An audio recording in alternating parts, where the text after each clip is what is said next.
Hey, RetconRaider here, and welcome back to the Alpha for Warhammer 40k Rogue Trader.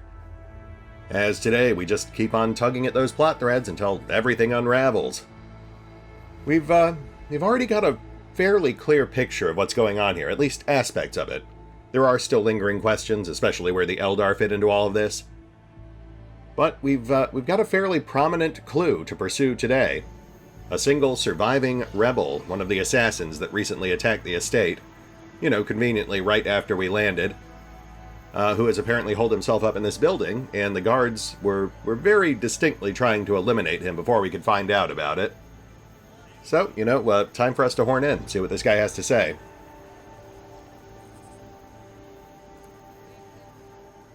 When you approach the solid-looking door, the high, boyish voice shouts out, "Piss off! You won't take me alive! Better to put a bullet in my brain than let the governor's dogs get their hands on me!" Yeah, that's probably true. The door looks solid and formidable, but you notice dark marks on the hinges, a sure sign that the material is degraded. The lock doesn't look new either. With a suitable tool, it could easily be opened. I am RetconRaider, heir of the Valencius trade empire. In the name of the Emperor, I demand that you open this door at once. For a long time, nothing happens. Then the door opens with a quick click. Ah, excellent. Thank you. The space is small, the corners filled with inky black shadows, but you can still make out the person in the room. He is desperately gripping a discharged lasgun in his hands. The rebel looks at you in amazement. It really is you.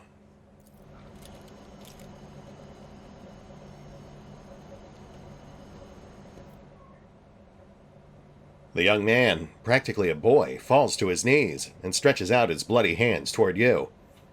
His clothes are burned on one side and grimy with baked-in blood. "Your lordship, have mercy. You are the sovereign of this planet. Only you have the power to save us." "Save you from what, pray tell?" "From Governor Viad. Everybody here knows what she's doing to us. We put up with it for a long time, hoping that somebody would intervene and help us. But nobody ever did. She's turned the whole world into a slaughterhouse. People are rounded up like groks from the settlements, supposedly to go to the palace, but they're never seen again. Her servants pour something over the fields, and then people lose their minds. They start hearing voices and seeing evil spirits. And while we're dying, she's sitting behind her white walls and feasting on our bones." I'm going to assume that last part's hyperbole, but I would not be surprised. Yrliet's face twists. Sacrifices, madness, pain, and death?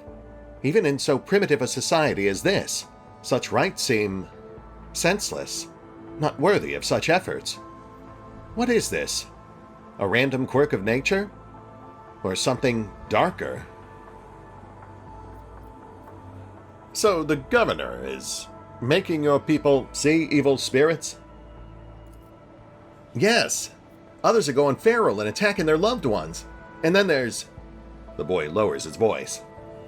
"People say that in some settlements, well, they've stopped upholding the law altogether.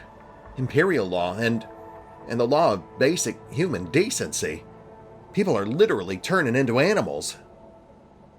Well, people are already animals, but yeah, I get your meaning. "Tell me, who is behind this rebellion?" He swallows nervously and looks at you with fear. "Your lordship, I beg you, don't ask me that. I can't sell out my brethren. It's over for me, but the others, I won't betray them."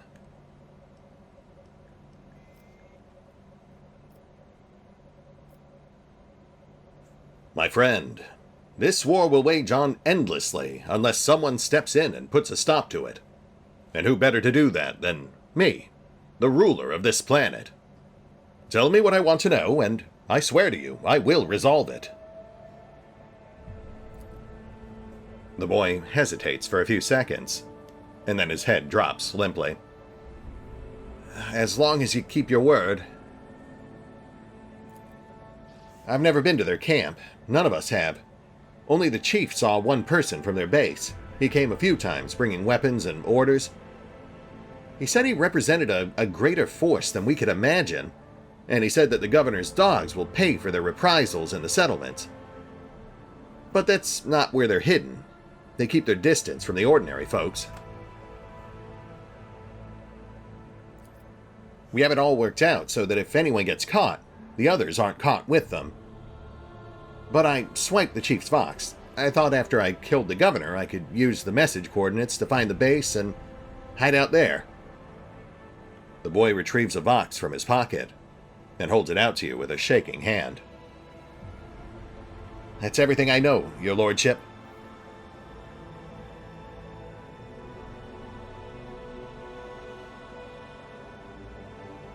Excellent. Come with me. I give you my word as a rogue traitor that, as long as you're telling the truth, you will live.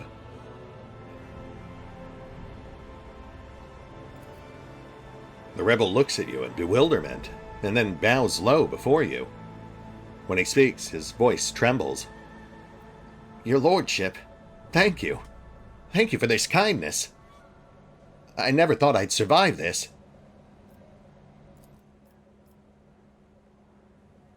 The officer of the guards casts a disdainful look over the rebel before turning his gaze on you. Your lordship, I honor your bravery.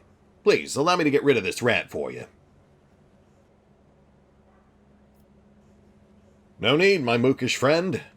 This rebel is now under my protection. I have other matters to attend to. See to it that he is held safely until I return. A dumbfounded expression appears on the officer's face. With the deepest respects, your lordship.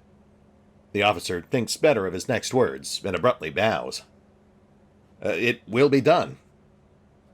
Smart man. Well, maybe.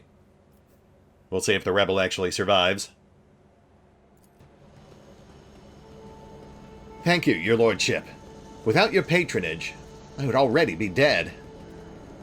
Yes, I know. I'm incredible. Also, I very much appreciate how granular they got with the resolution of this situation.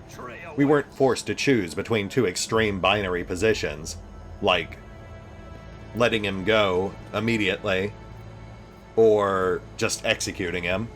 They gave us several shades in between, plus that servitor thing. That was pretty messed up. Though technically you would be keeping your word, he would still be alive.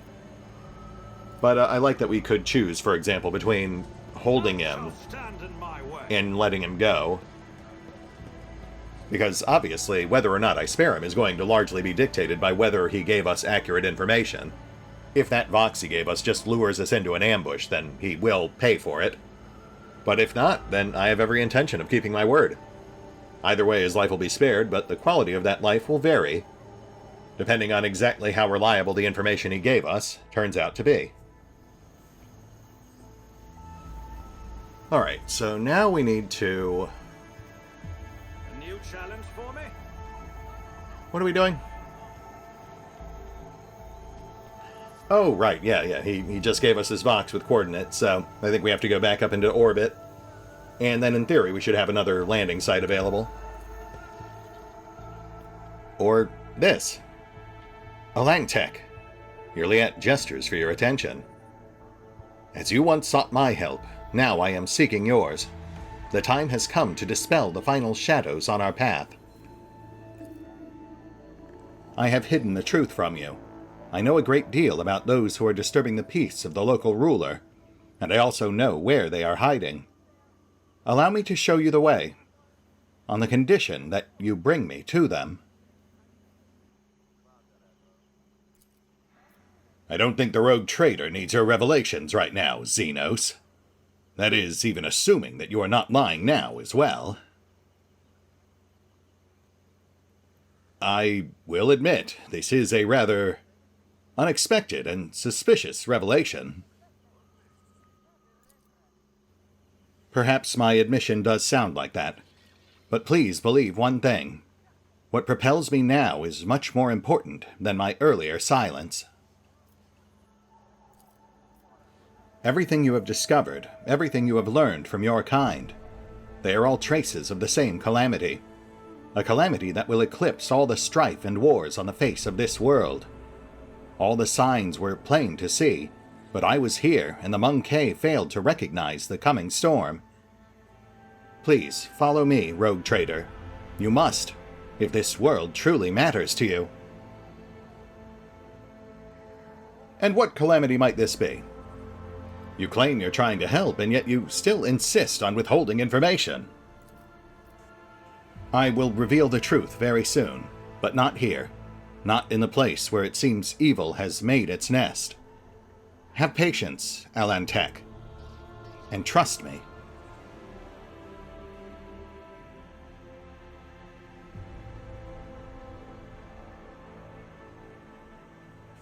Very well, but do not forget that I am quite the proficient warrior. I will not hesitate to defend myself if need be.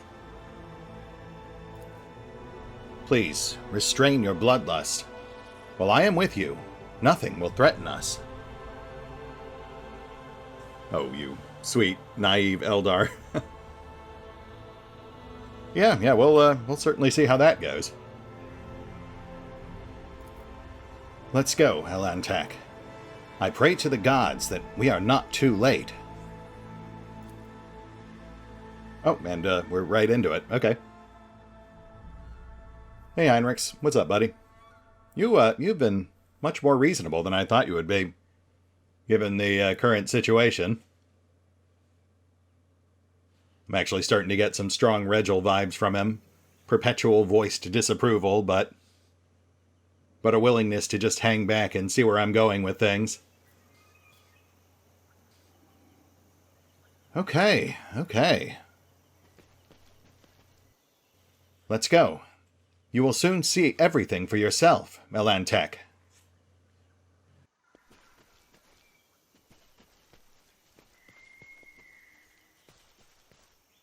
Follow my lead.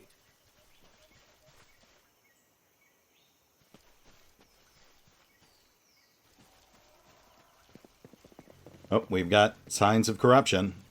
Faces on the ground. I considered these forests my home for a time, but I still feel myself a stranger here. Easily done. And here we are.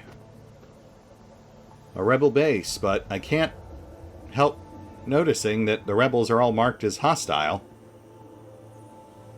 Though that might change once we approach with Yrliet in tow.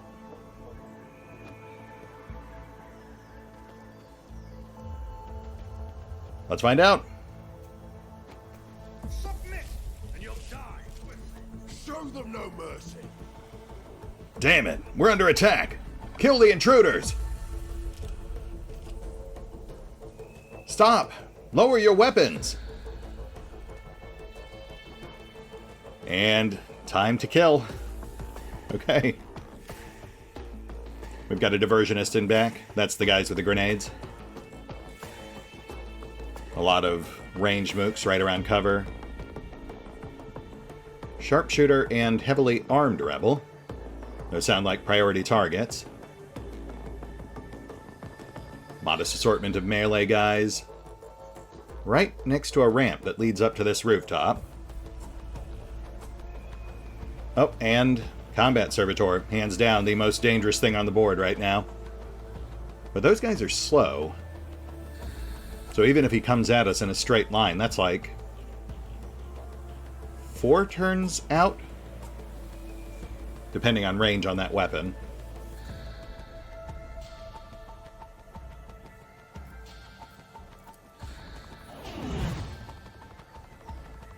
Alright, let's thin him out.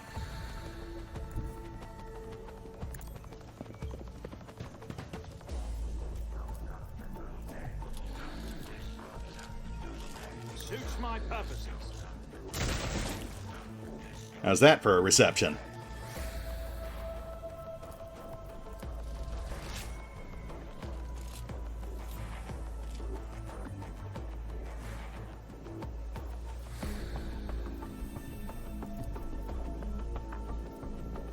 just out of range. That would have been perfect.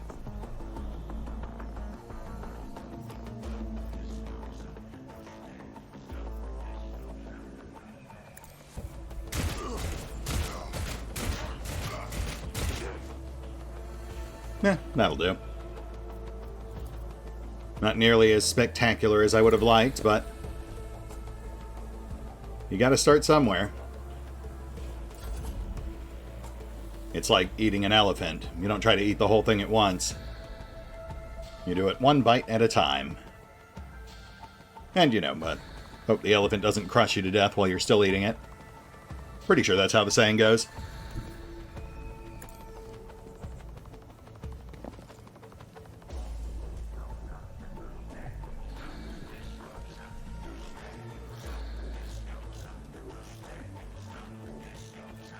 Oh, no line of sight.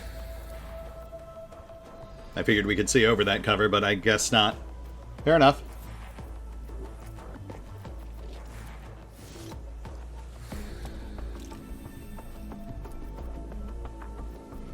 We'll just dig in.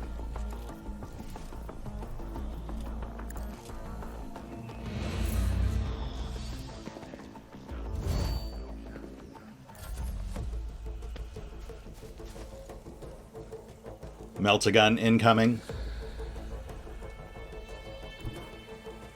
I move as if unseen.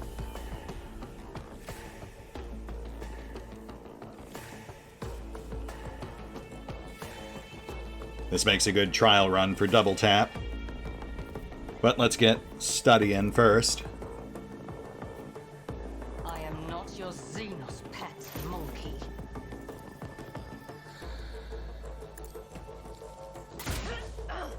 Ooh. Yeah, I'd say that works. We'll have to grab that for Adira, too.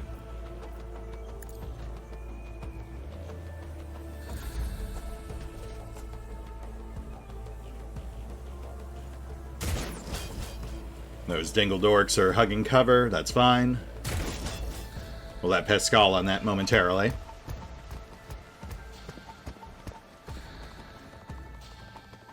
Combat Servitor is still about 2 turns out.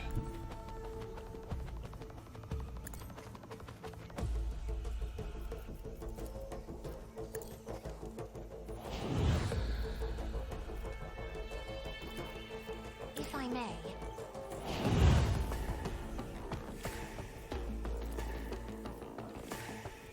Let's clear this rooftop. Nice. Didn't even need the second shot.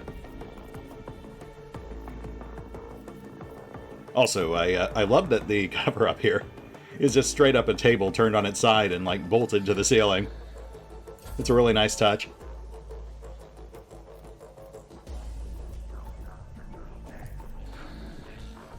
I'm not accustomed to being ordered around.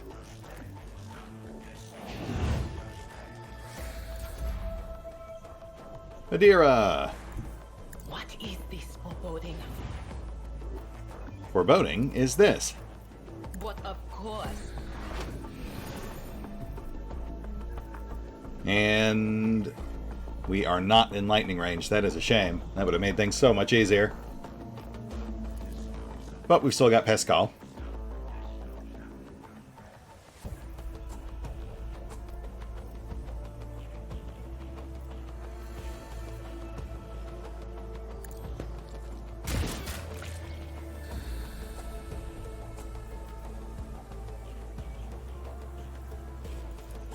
Okay, we're doing pretty good here.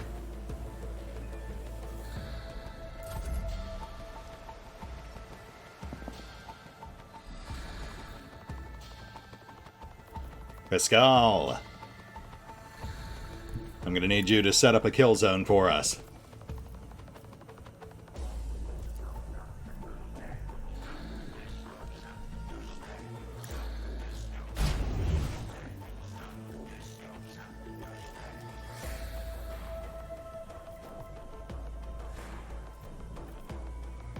Zoom and enhance.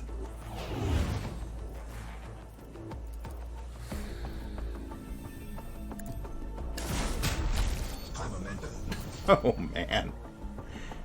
Yeah, so it turns out I've been using plasma weapons wrong this whole time. Really need to pay more attention to those alternate fire modes.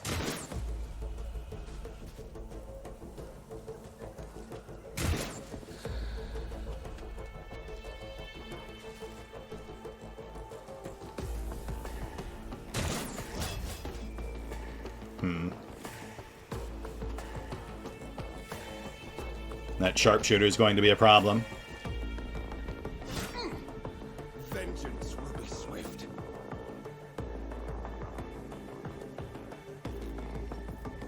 Not a problem for me. Let's clear some space for Heinrichs.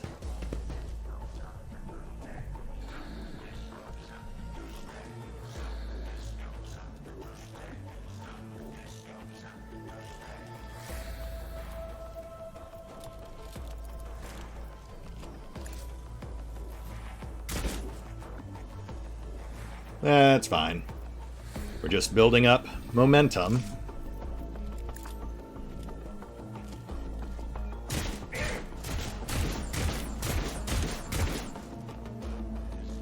Momentum!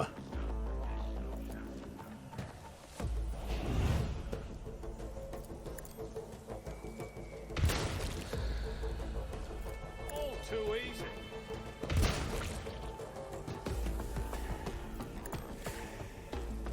Watch and learn. Suits my purposes. Opposing me was your biggest mistake. Already done.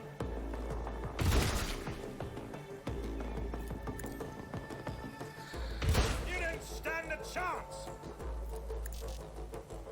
And then they all died. The end. Momentum mori.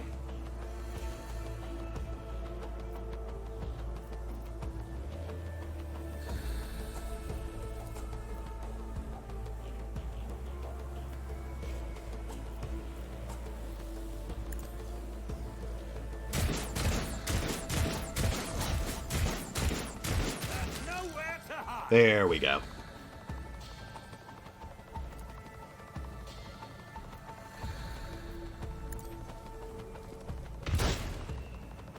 Yeah, that's about what I figured. Autogun's no good against heavily armored targets.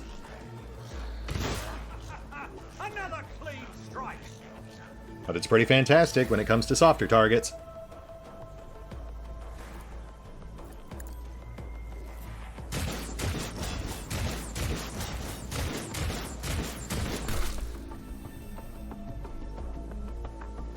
And we're spent. But we knocked him about halfway down, so one more good hit should drop the sharpshooter.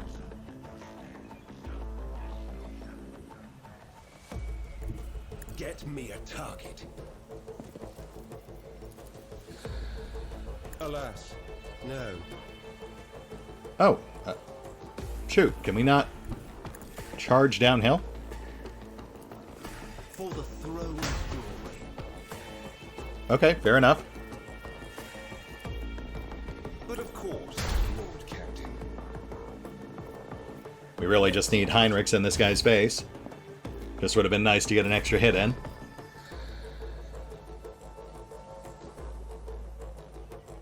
Alright, so we've got the Diversionist, we've got the Sharpshooter, we've got one guy tucked in the corner there, another melee guy over near the Servitor. We're pretty much done.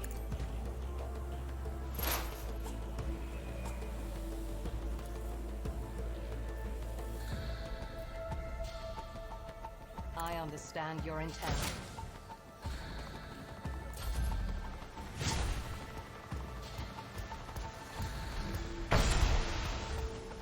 Ow. Yeah, Heinrichs has that. The rest of our guys will just mop up the shooters.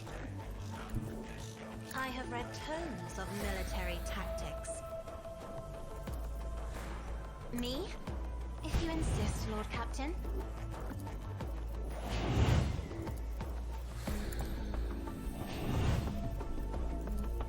Isn't this a job for the serfs?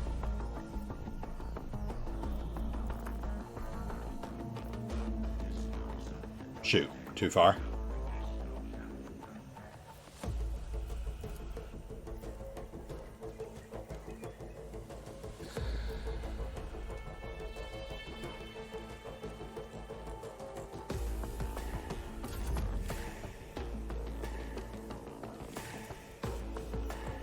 Me? If you insist, Lord Captain. Diversionist out.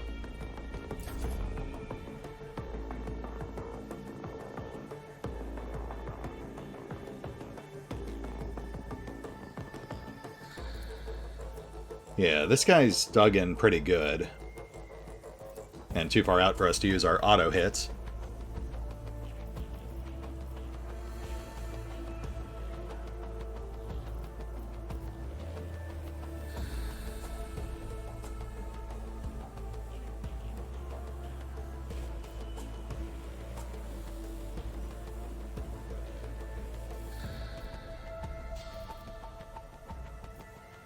Misfortune or steady defenses could potentially make it easier.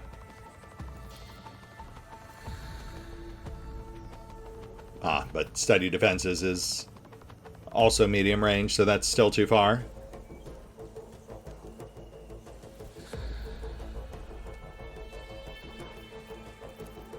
Will do.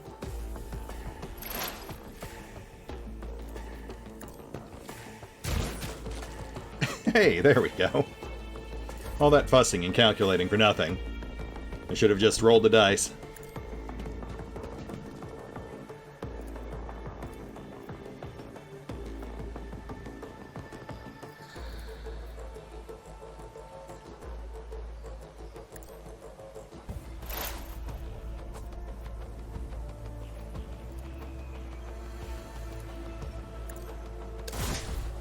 Oh, nice. That was a risky shot, though. I really shouldn't do that.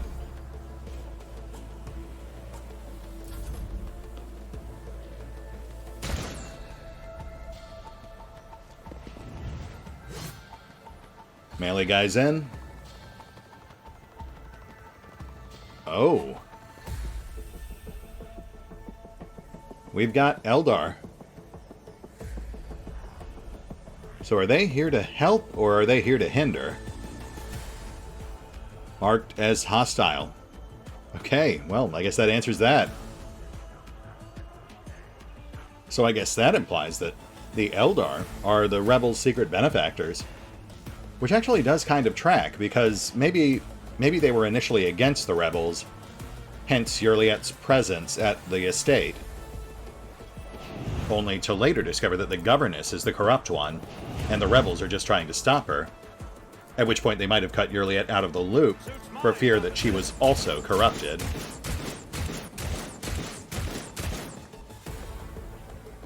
But I imagine we'll be getting some clarifications from her soon enough.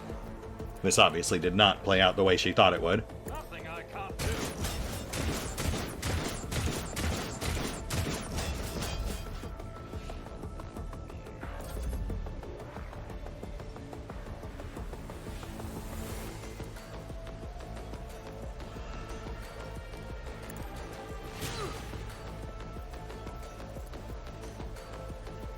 I won't object to it. Right, okay, so definitely cannot charge downhill. Noted.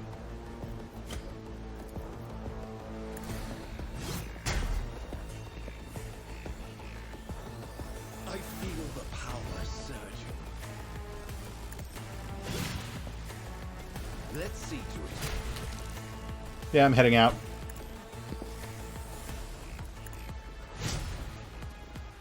Naturally. And let's start bringing Heinrichs towards that tower. I figure 2 turns out, if we still haven't picked that guy off, Heinrichs can do it for us.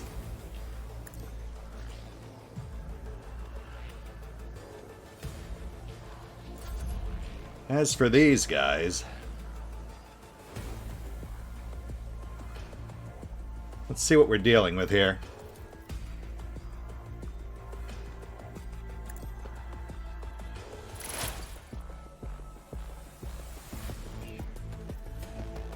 Okay. Oh, wow. 3%. Even with cover, that's pretty extreme.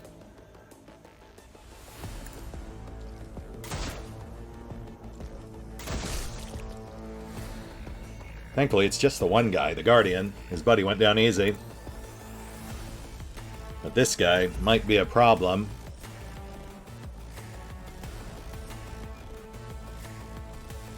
He is melee, so I mean, he'll have to spend at least 2 or 3 turns coming up on us. Isn't this a job for the serfs? Me? We'll just hunker down here and take pot shots on approach. Once he gets close enough, we'll tag him with psychic powers, explosives, anything that might circumvent that dodge.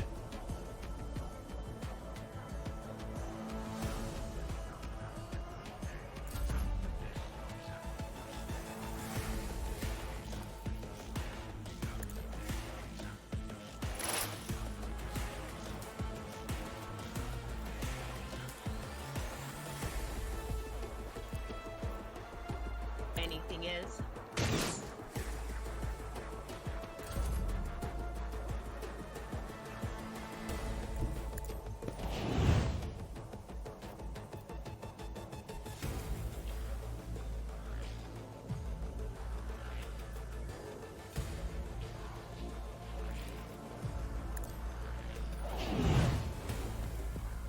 Yeah, I think Misfortune, Killzone, and Study Defense are going to have to do some heavy lifting on this one. Still need to get rid of that guy, too.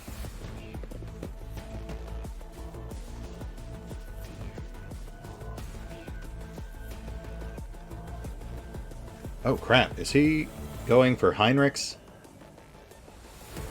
That's not ideal.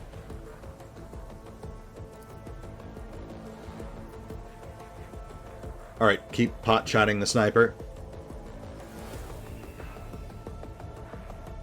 Fingers crossed. Hey! There we go. Suits my purposes.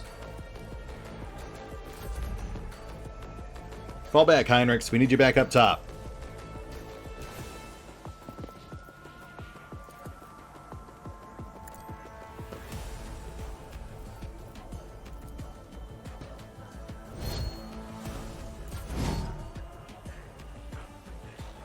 And Study Defense.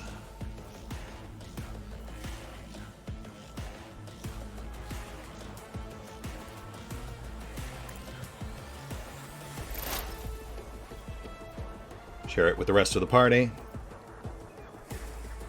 I am not your Xenos pet monkey. Still not great.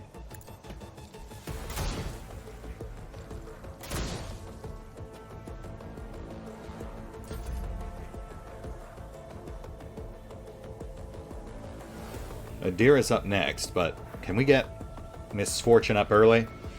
I'm not accustomed to being ordered around. Isn't this a job for the serfs?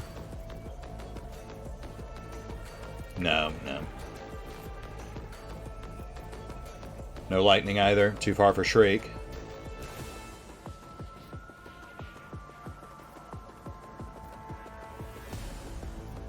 On it. Man, this guy.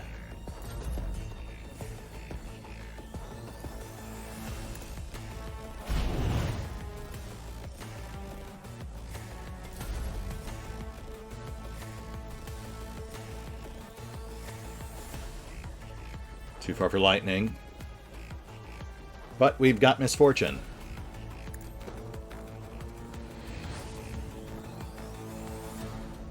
So how much does that actually help our chance to hit?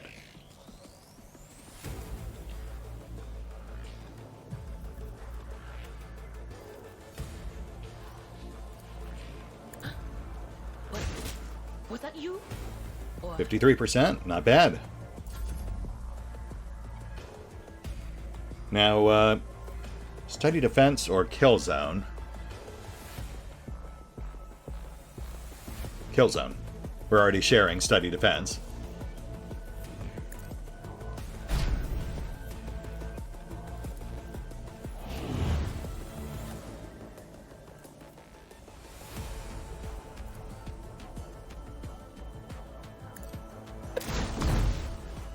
Nope. But we did push him back.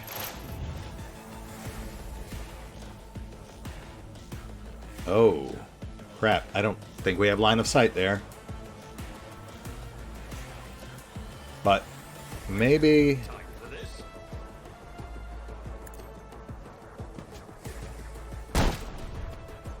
Okay, okay.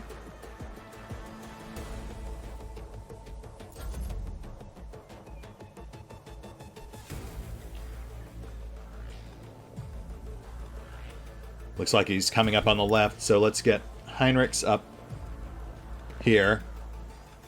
We can choke point him on the ramp. Charge took me a little farther than I wanted, but that's fine. We've still got another round before this guy's on us.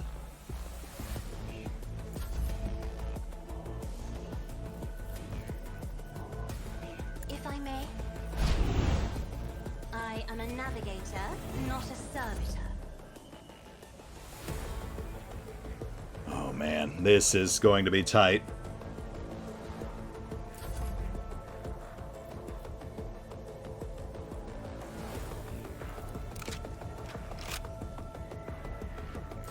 Come on then, where are you going?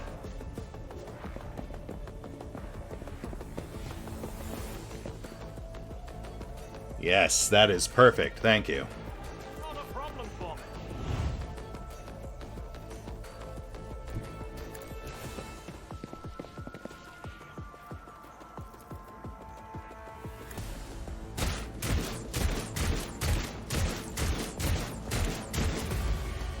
And we are good.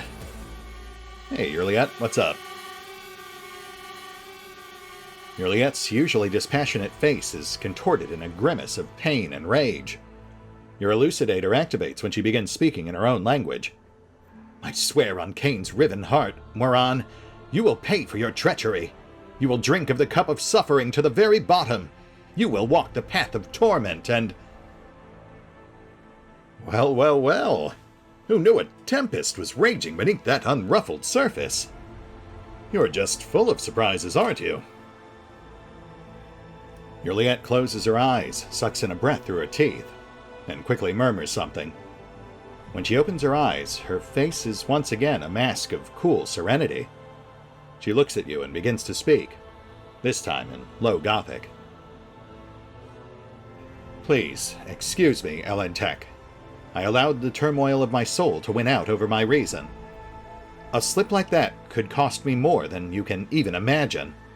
My very soul. I must be more careful, even in the face of treachery.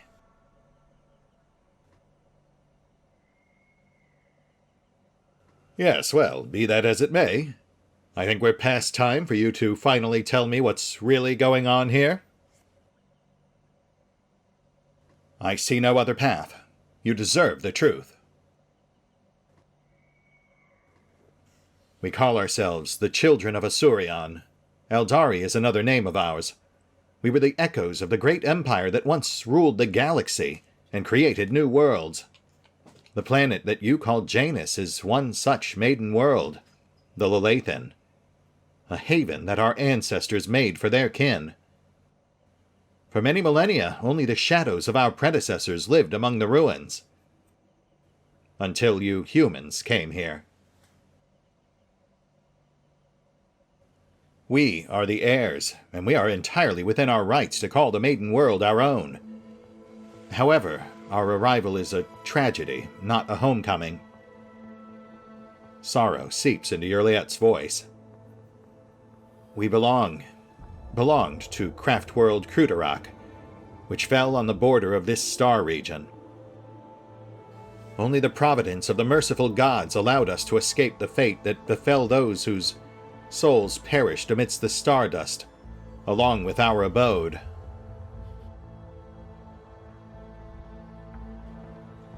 His green visor flashing with interest, Pascal carefully clarifies. Which border? Exactly. You don't need to know that, Iron Monkey. I am aware of your looting practices. After the calamity, the Lelathan offered my kin a sanctuary.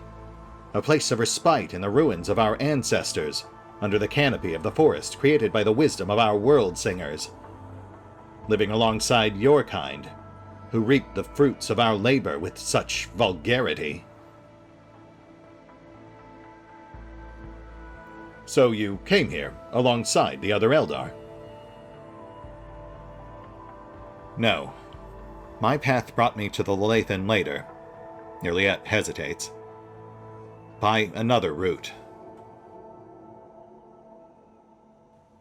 It was Moran who welcomed me here. He was one of the surviving Farseers of Krudarok.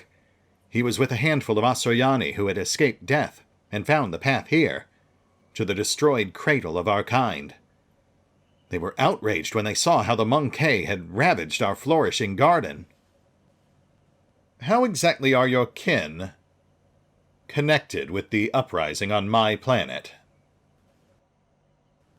The Asuryani do not enter battles they cannot win. However, it is in our power to direct the current so that the elements themselves wash obstacles and enemies from our path. And so it was in this case. Moran, the Farseer from Krudarok, saw a future without the Monkey, and we followed his lead.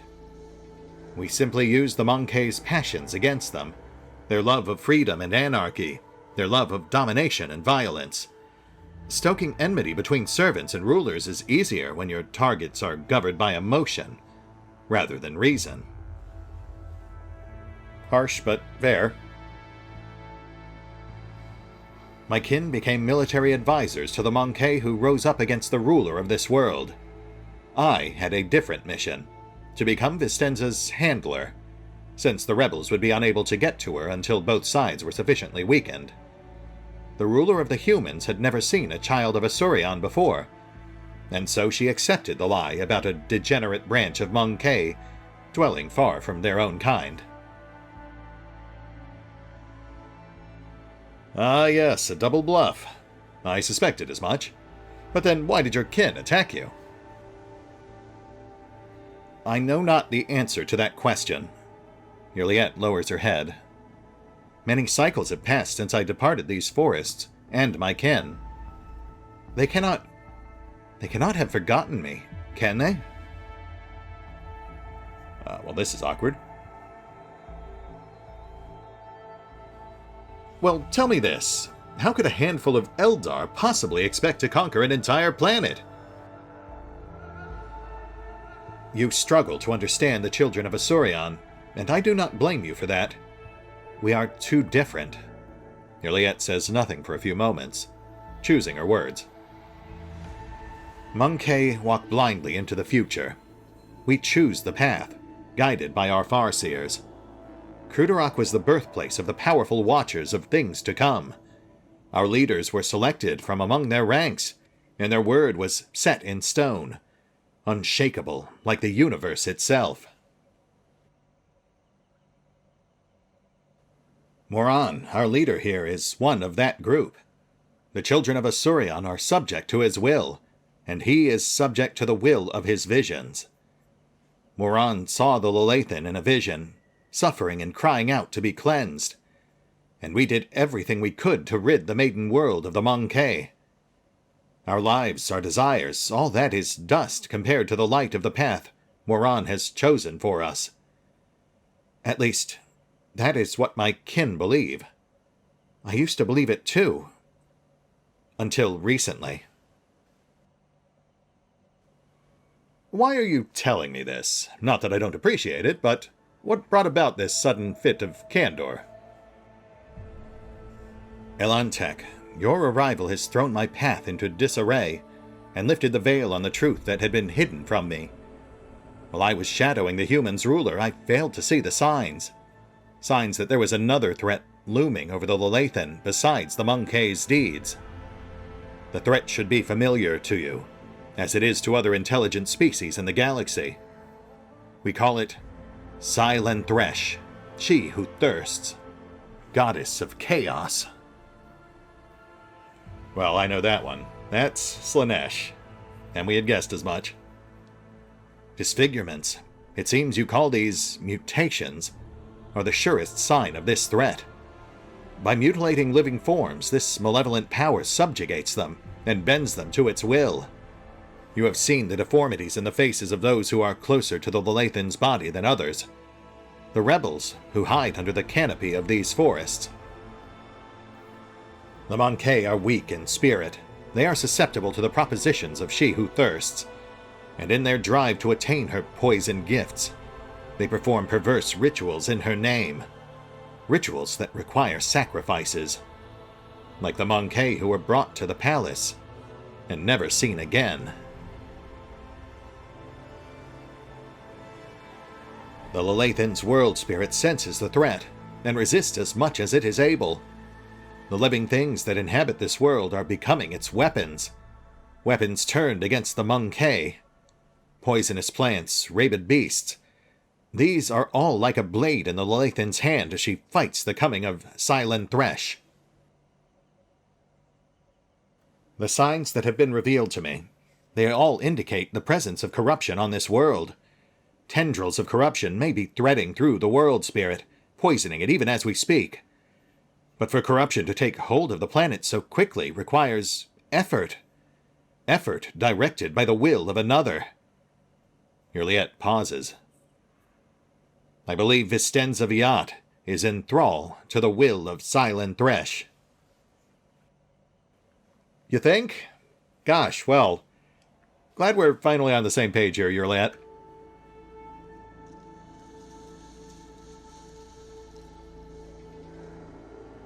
But if you believe that Vistenza is to blame, then why haven't you killed her already? You've no doubt had plenty of chances. There is only one crime graver than serving Silent Thresh. It is betraying the children of Asuryan for her benefit. Moran saw the paths. He beheld the future. How could he not see the dark stain on its face? How could he fail to do everything in his power to rid the Lelathan of this canker? Yrliet's voice grows angrier, more piercing. Before I rip this poisoned seed from the Lelathan's body, I will make Moran answer me. Well, on that I think we can agree. Perhaps Vistenza is the source of this corruption, perhaps not. But together, we will put an end to it, no matter what it takes. Perhaps the signs I uncovered have failed to convince you. I pray to the gods that other proof, something more comprehensible to you, will emerge to sway your opinion. No, I'm pretty convinced. Just didn't want to suck up in front of Heinrichs. Silent Thresh is deceitful and cunning. She subtly penetrates the soul, offering false perfection, luring victims into her web with promises of a wicked ideal. The ruler of the Monkey perhaps does not even know that her soul has been corrupted. Yeah, I'm going to say she probably does, but I guess we'll see.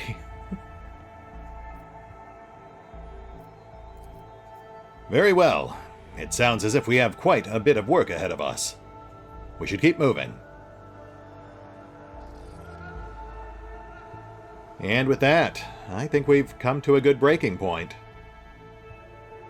The meeting with the rebels definitely did not go quite as planned, but it was very, very fun regardless. Especially once those Eldar showed up. Man, if they had showed up a little earlier, that could have actually been a very complicated fight. But that aside, I guess our negotiations with the rebels were doomed from the start if this Moran guy is behind them. Moran? Especially since, based on what Yrliet is telling us, he might actually be corrupted himself. In which case, it's entirely possible that he and Vistenza are working together. Though possibly without Vistenza actually knowing it. Because if Moran does actually see the future as a Farseer, perhaps he knew that she would become corrupt, and he's just been doing what he can to kind of enable it. It's hard to say for certain, but I am sure we'll find out soon enough. It sounds like we're headed for a showdown with Moran. And then from there, on to Vistenza. Unless, of course, we find them both together, in which case, hey, two birds with one stone. One very bloody stone. So yeah, we'll hit the pause button for now. I'll take care of the off-screen bookkeeping, and we'll pick up here next time. See you then.